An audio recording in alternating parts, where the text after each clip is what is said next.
Hello बच्चों, आज हम कक्षा की निपुण भारत अंकुर अभ्यास पुस्तिका के अंतर्गत विषय गणित का सप्ताह 10 हल करने वाले हैं बच्चों। आवधिक आकलन 1, जिसमें वर्कशीट है 64 से लेके 68 तक।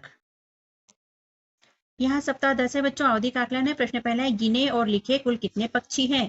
तो ये पक्षियों को गिन लीजिए बच्चों और यहाँ पर लिख दीजिए 19 या 19 पक्षी हैं। दूसरे में, गिने और लिखे कुल कितनी वस्तुएं हैं। तो ये पत्तियां कितनी है बच्चों, गिन के देखिए आप। यहाँ पर ये 29 पत्तियां हैं। प्रश्न 30 है, चित्र में दी गई वस्तुओं को गिन कर संख्या का नाम लिखे। तो फूल गिनना बच्चों, ये 14 फूल हैं।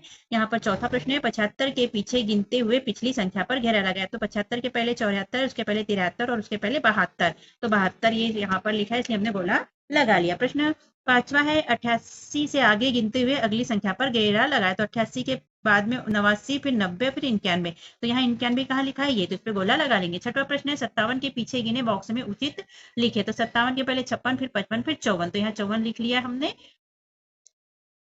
प्रश्न 7वां है, वस्तुओं की संख्या गिनकर बॉक्स में लिखे। जिस बॉक्स में शून्य है उस पर घेरा लगाए। तो यहाँ पर 1, 2, 3, 4 वाला है, तो यहाँ 4 लिख लेंगे। इसमें 1 भी नहीं है तो 0 लिख लेंगे। और ये शून्य है इसलिए इस पे गोला लगा लेंगे। यहाँ फूल बच्चों 1, 2, 3, 4, 5, 6 है तो हमने लिखा 6। यहाँ पर कुछ भी नहीं है तो 0 लिखा और इस पे गोला लगा लिया। अब वर्कशीट नंबर 65 है बच्चों। प्रश्न पहला है, 25 से आगे गिने और छुटी हुई संख्या लिखे। तो 25 के बाद 26, फिर यहाँ 27 लिख देंगे, फिर 28, फिर 29, यहाँ पर 30 लिख देंगे बच्चों। जैसे कंप्लीट करेंगे। दूसरा प्रश्न है, 47 के पीछे गिने और छुटी हुई संख्या लिखे। तो 47 के पहले 46, यहाँ 45 उसके पहले लिख लेंगे, फिर 44, फिर 43, फिर यहाँ 42 लिख लेंगे और यहाँ 41 से पूरी हुई हमारी संख्या। प्रश्न तीसरा है, यह कौन सी संख्या है। तो 3 और 5, इकाई में 5 और दाही में 3, तो ये हो जाती है 35। यहाँ 35 पे गोला लगाएंगे बच्चों। यहाँ इस संख्या का नाम लिखे। 7 दाही और 4 इकाई कौन सी हो जाती है बच्चों, 74। तो हम यहाँ पर लिख लेंगे 74। पांचवा प्रश्न है, इस संख्या का नाम लिखे। तो यहाँ इकाई में 9 और दाही में 8 है तो ये हो जाती है 89। इस संख्या का नाम लिखे, तो ये है बच्चों 67। तो हमने लिख लिया 67। प्रश्न 7वां है, 48 से आगे गिनते हुए अगली संख्या पर घेरा लगाए। तो बच्चों 48 का इकाई हो जाता है 8 और दाही हो जाता है 4 और संख्या ये है 48। रिक्त स्थान भरे। 70 को लिखेंगे हम 7 दाही और 0 इकाई। यहाँ पर वर्कशीट नंबर 66 है बच्चों। प्रश्न पहला है, बड़ी संख्या पर घेरा लगाओ। तो 97 और 79 में बड़ी संख्या 97 है इसलिए इस पे घेरा लगा लेंगे। छोटी संख्या पर घेरा लगाओ। तो 57 और 74 में छोटी संख्या 57 है तो इस पे घेरा लगा लेंगे। प्रश्न तीसरा, संख्याओं को बढ़ते हुए लिखो। तो यहाँ संख्या दी है 36, 26, 82 और 56। तो बढ़ते क्रम में लिखना है इसलिए छोटी सबसे पहले लिख लेंगे 26, फिर 36, फिर 56 और फिर 82। चौथा है, संख्याओं को घटते क्रम में लिखे। संख्या 19, 91, 25 और 62। घटते क्रम में मतलब बड़ी संख्या पहले लिखेंगे तो यहाँ लिखेंगे 91, 62, 25 और 19। पांचवा प्रश्न, दोहराए जाने वाली इकाई पहचाने और चित्र बनाए। तो यहाँ गोलाकृति, फिर त्रिकोणाकृति, फिर गोलाकृति, फिर त्रिकोणाकृति, फिर गोलाकृति, फिर त्रिकोणाकृति। तो हम यहाँ पर गोलाकृति बना लेंगे बच्चों।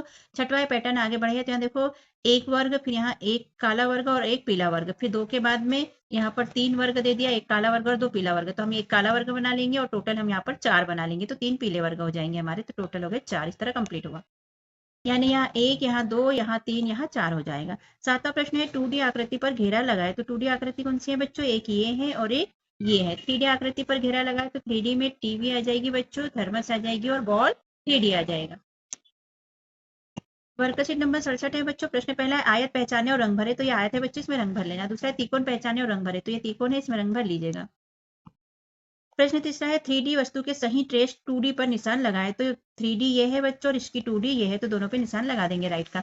चौथा प्रश्न है, बेलन के फलकों की 2D आकृति बनाए और नाम लिखे। तो बेलन का एक तो ये गोल बन जाएगा, इसको वृत्त कहते हैं, और एक ये आयत बन जाएगा, तो ये आयत लिख देंगे हम। पांचवा प्रश्न है, पुस्तक का उसकी 3D आकृति से मिलान करें। तो पुस्तक ये है बच्चों, जिसकी 3D आकृति ये हो जाएगी, तो हम इस पे गोला कर देंगे।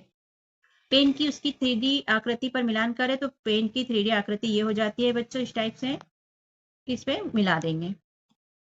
सातवां है, तालिका को पूरा करें। आकृति, नाम, किनारों की संख्या और कोनों की संख्या। तो ये क्या है बच्चों, गोला है, इसमें किनारों की संख्या 0 होती है और कोने भी 0 होते हैं। ये घन की आकृति है बच्चों, इसमें किनारों की संख्या 12 होती है और कोनों की संख्या 8 होती है। किनारे ये होते हैं तो ये 12 होते हैं टोटल, और कोने ये होते हैं बच्चों, तो 4 ऊपर 4 नीचे 8 हो जाते हैं। ये बेलन की आकृति है, इसमें किनारों की संख्या 2 है बच्चों और कोने की संख्या 0 है।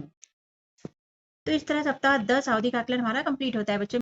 हमने अपने चैनल पे कक्षा चौथी के अंकुर अभ्यास पुस्तिका के सभी विषय के वीडियो बनाकर अपलोड किए हैं, जो आप हमारे चैनल पे जाके सब्सक्राइब करके देख सकते हैं। और कक्षा 5वीं की भी सारे विषय की 8 ग्रेड अभ्यास पुस्तिका के प्रश्नों को हमने हल करके यहाँ पर अपने चैनल पे अपलोड किए हैं, जिन्हें आप बच्चों चैनल पे सब्सक्राइब करके देख सकते हैं। तो आप हमारे चैनल को सब्सक्राइब कीजिए बच्चों, और वीडियो को लाइक कीजिए, शेयर कीजिए, जिससे कि हमें मोटिवेशन मिलते रहे और वीडियो अपलोड कर सके। Okay, thank you. फिर मिलते हैं अगले वीडियो में। Bye bye.